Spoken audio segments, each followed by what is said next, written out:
একটু ভালো করে দেখতেই আটকে উঠলাম। দেখলাম এ তো সুসেন খুঁড়ো নয়, একটি কঙ্কাল জাল থেকে মাছ নিচ্ছে আর টপাটপ গালে পড়ছে। জীবন্ত ছবি। গত 3 দিনের বর্ষায় গ্রামের আশেপাশে পুকুর ডোবা সবই জলে পরিপূর্ণ, এমনকি আমাদের মাঠও জলে পরিপূর্ণ। গ্রামের বেশিরভাগ লোক চাষের সঙ্গে যুক্ত। মাঠের জল যখন শুকিয়ে যায় যে যার জমিতে ফসল ফলায়। আবার বর্ষায় যখন জল পরিপূর্ণ হয় তখন ছোট বড় বুড়ো সবাই মাছ ধরায় ব্যস্ত থাকে। গ্রামের থেকে বেশ খানিকটা দূরে আমাদের এই মাঠের মাঝখানে আছে একটি শ্মশান। সবাই সেটিকে জায়লা খানের শ্মশান বলেই চেনে। বিশেষত বাগদিরা এই শ্মশানে মরা নিয়ে এসে পুঁতে রেখে যায়, আবার কেউ কেউ উড়িয়েও যায়। জেলেরা নৌকা নিয়ে রাত্রেও মাছ ধরতে চলে যায় জায়লা শ্মশানের চারপাশে। সেদিন বিকালে একটি নৌকা নিয়ে আমিও মাছ ধরার নেশায় জাল পাততে গেছিলাম বেশ খানিকটা দূরে। ফিরতে ফিরতে সন্ধ্যা ঘনিয়ে এসেছে প্রায়। চারিদিকে কেমন যেন ভয় ভয় মনে হচ্ছে। গায়ের ভিতরটা ছমছম করে উঠল। হঠাৎ দূরে দেখতে পেলাম ছায়ামূর্তির মতো কি যেন দাঁড়িয়ে আছে। ভয়ে সারা শরীরটা যেন কেঁপে উঠল। আমি নৌকা চালানো বন্ধ করে ছায়ামূর্তির দিকে তাকিয়ে রইলাম এক দৃষ্টিতে। বাতাসের টানে নৌকাটি ধীরে ধীরে ছায়ামূর্তির দিকে আগাতে লাগলো। লক্ষ্য করলাম ছায়ামূর্তিটি কেমন জানি নড়ছে। মনে মনে ভাবলাম, এটা কি ভূত নাকি মানুষ?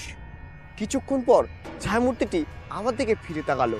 আমি ভয়ে চেঁচাতে যাব, অমনি শুনতে পেলাম, কিরে দাদু, কেমন আছিস? কথা শুনে বুঝতে পারলাম এটি সুবল দাদু ছাড়া আর কেউ না। আমি আবার সাহস করে কাছে গিয়ে দেখলাম, হ্যাঁ সত্যি সুবল দাদু জালের মাছ খুলছে। উফ, স্বস্তির নিঃশ্বাস ফেললাম। দাদু কেমন আছো? আমি ভালো আছি। দাদুর আমাদের পাড়াতেই বাড়ি।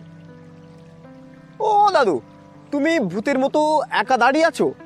আমি তো তোমায় দেখে কত কিনা ভাবলাম, তার ঠিক নেই। দাদু, তা তুমি বাড়ি যাবে না? হ্যাঁ যাবো রে ভাই। তবে আমার নৌকায় উঠে এসো তাড়াতাড়ি। আমি দাদুকে নিয়ে বাড়ির দিকে রওনা দিলাম। শোন দাদু ভাই, একা একা ওই জায়লার শ্মশানের দিকে বেশি রাত পর্যন্ত ঘোরাফেরা করবি না।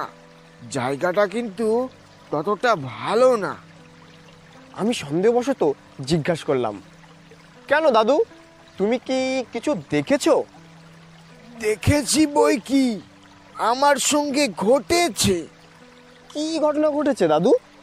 শোন তবে, গত বছর আমি আর তোর সুসেন দাদু জাল পেতেছিলাম জায়লার মাঠে।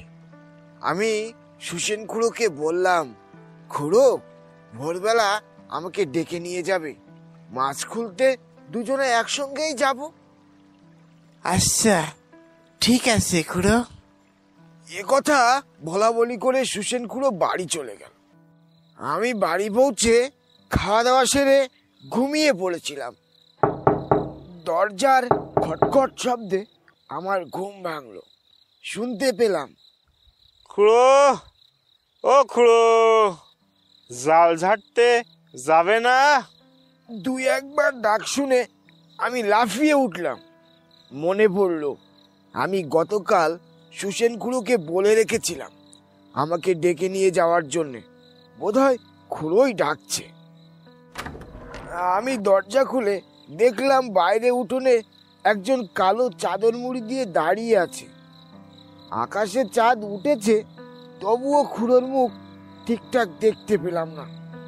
ভাবলাম ঘুম থেকে উঠেছি তাই ঠিকঠাক চোখে দেখতে পারছি না, বয়স হয়েছে তো। চলো চলো, সকাল হয়ে যাচ্ছে তো।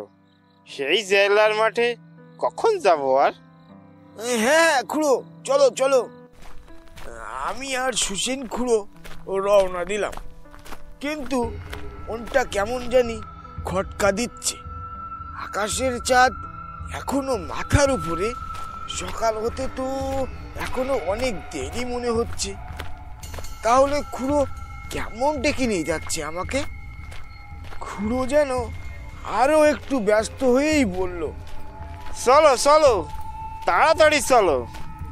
বলেই খুড়ো আরো তাড়াতাড়ি হাঁটতে লাগলো। খুড়ো হাঁটছে আর আমি যেন দৌড়েও খুড়োর পাশ ধরতে পারছি না। ও খুড়ো, একটু আস্তে চলো। তোমার আজ কি হলো? এত তাড়াতাড়ি হাঁটছো কেন তুমি? দৌড়াতে দৌড়াতে কোমর জলে নেমে বলল খুড়ো। আমিও কিছু হুদিস না পেয়ে হাঁপাতে হাঁপাতে ঝাঁপিয়ে পড়লাম জলের মধ্যে। কি যে হয়েছে আজ খুড়োর, এমন করছে কেন? কিভাবে তড়িঘড়ি করে আমরা পৌঁছেই গেলাম জেলার মাঠে, শ্মশানের ধারে। আকাশের দিকে তাকিয়ে মনে হলো সকাল হতে এখনো অনেকটা দেরি আছে। খুড়ো, আজ বোধহয় আমরা একটু আগেই চলে এসেছি। যাই হোক, তুমি ওই দিকের মাছ ছাড়াও আর আমি এই দিকের ছাড়াচ্ছি। কিন্তু আমার কথা খুড়ো যেন কানেই নিল না, বরং আমার দিকে পিছন ফিরে দাঁড়ালো। যাই হোক, আমি আমার মতো মাছ ছাড়াচ্ছি আর একটি হাঁড়িতে রাখছি। আজ জালে যেন একটু মাছ বেশি ফেসেছে।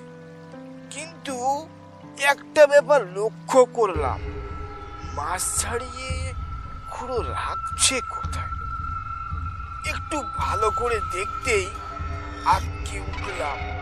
দেখলাম এ তো সুসেন খুড়ো নয়, একটি কঙ্কাল জাল থেকে মাছ নিচ্ছে আর টপা টপ গালে ফুটছে। দেখলাম সে কি ভয়ঙ্কর চেহারা রে বাবা! মুখে কোনো মাংস নেই, শুধুই হাড় বেরিয়ে আছে। চোখ নেই, চোখের জায়গায় দুটো কোটরে গর্ত হয়ে আছে। এই ভুতুড়ে কাণ্ড দেখে আমার মটকা গেল গরম হয়ে। এই কে রে তুই? আমার জালের মাছগুলো সব খাচ্ছিস? বুকে পাথর চাপিয়ে আরো সাহস জুগিয়ে বললাম, তুই আমাকে এই রাত দুপুরে ডেকে নিয়ে এসেছিস আমাকে ভয় দেখাবি বলে? তুই জানিস আমি কে? আমি একসময় তোদের মতো ভূতেদের পাশে বসিয়ে তাদের জীবনের গল্প শুনেছি, আর তুই আমাকে ভয় দেখাতে এসেছিস? আমি হলাম সুবল কবিরাজ, মাছ ধরা আমার নেশা। আমি একটু জল নিয়ে মন্ত্র পড়ে ভূতের দিকে ছুঁড়ে মারলাম। বল, তুই কেন এসেছিস? গতকাল সন্ধ্যাবেলা তোমরা দুইজন যখন জাল পেতে মাছ ধরছিলে, তখন আমি ওই ওই শ্মশানের বট গাছে বসে তোমাদের কথাবার্তা শুনছিলাম। আমারও ইচ্ছে হলো, কতদিন মানুষের সঙ্গে কথা বলিনি, মানুষের মধ্যে থাকিনি, তাই রাত দুপুরে তোমাকে ডেকে নিয়ে এসেছি। এখন আমাকে ছেড়ে দাও খুড়ো, আমি চলে যাচ্ছি। আমি তোমার কোনো ক্ষতি করবো না খুড়ো। যা, পালা পালা। যাওয়ার সময় ওই বট গাছের একটা মোটা ডাল ভেঙে যাবে। এ কথা বলতেই হাওয়ায় মিলিয়ে গেল। দেখলাম মুহূর্তের মধ্যে শ্মশানের বট গাছের একটি মোটা ডাল ভেঙে মাটিতে পড়ে গেল। সুবল দাদুর এই কথাবার্তা শুনে আমার সারা শরীর যেন ঠান্ডা হয়ে এসেছে।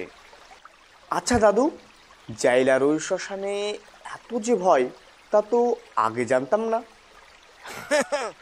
শুধু যে এই ঘটনা তা নয়, আরও আছে, শুনবি? আমি ভয়ে ভয়ে বললাম, শোনাও দেখি। তবে শোন, গত চৈত্র মাসে একদিন তোর ঠাকুমা আমাকে ছাগলের জন্য কিছু ঘাস কেটে নিয়ে আসতে বলেছিল। আমি হাতে একটি কাঁচি, বুগল দাবাই, একটি বস্তা নিয়ে বেরিয়ে পড়েছিলাম মাঠের দিকে। কিন্তু চৈত্র মাসের দিন চারিদিকে মাঠঘাট সব শুকিয়ে খা খা করছে, কোথাও এক মুঠো ঘাসের চিহ্ন মিলল না। আমি ঘাস খুঁজতে খুঁজতে জাইলার মাঠের ওই দিকে পৌঁছে দেখলাম শ্মশানের পাশের একটি জমির আলির ধার বরাবর কিছু ঘাস হয়ে আছে। তখন সূর্য প্রায় ডুবুডুবু, খানিকটা আধারও নেমে এসেছে। শ্মশানের ভিতর থেকে একদল শিয়াল ডেকে উঠল।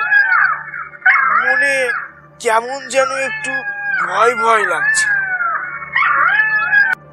ঘাস কাটার শেষে বস্তায় ভরবো, ঠিক তখনই মনে হলো পাশের ঝোপে কেউ যেন একটা ঠিক আমার মতো সেও ঘাস কাটছে। আমি সাহস জুগিয়ে বলে উঠলাম, এই কে রে তুই? একথা বলার পর দেখলাম একটি আধপচা শরীর নিয়ে আমার দিকে কেউ তাকিয়ে আছে। আমি চেঁচিয়ে বললাম, তুই বেটা ভূত, আমাকে ভয় দেখাতে এসেছিস?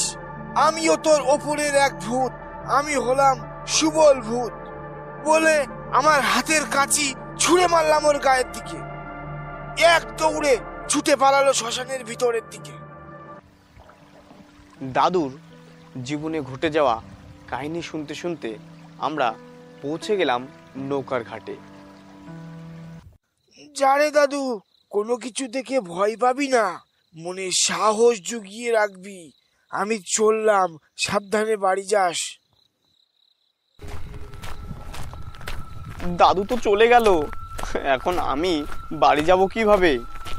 বাঁশবাগানের ভেতর দিয়ে সরু হাঁটার পথ, কুটকুটি অন্ধকার, কাছে কোনো আলোরও ব্যবস্থা নেই। হঠাৎ পাশে কোথাও শিয়াল ডেকে উঠলো। ভয়ে আমার গা শিউরে উঠল। আমি ভয়ে ভয়ে ঘরের দিকে রওনা দিলাম। এই রকম ভয়ানক গল্প পেতে আমাদের চ্যানেলটি সাবস্ক্রাইব করে রাখবেন। আর গল্পটি কেমন হয়েছে কমেন্ট করতে অবশ্যই ভুলবেন না। দেখা হচ্ছে পরবর্তী কোনো গল্পে। ধন্যবাদ।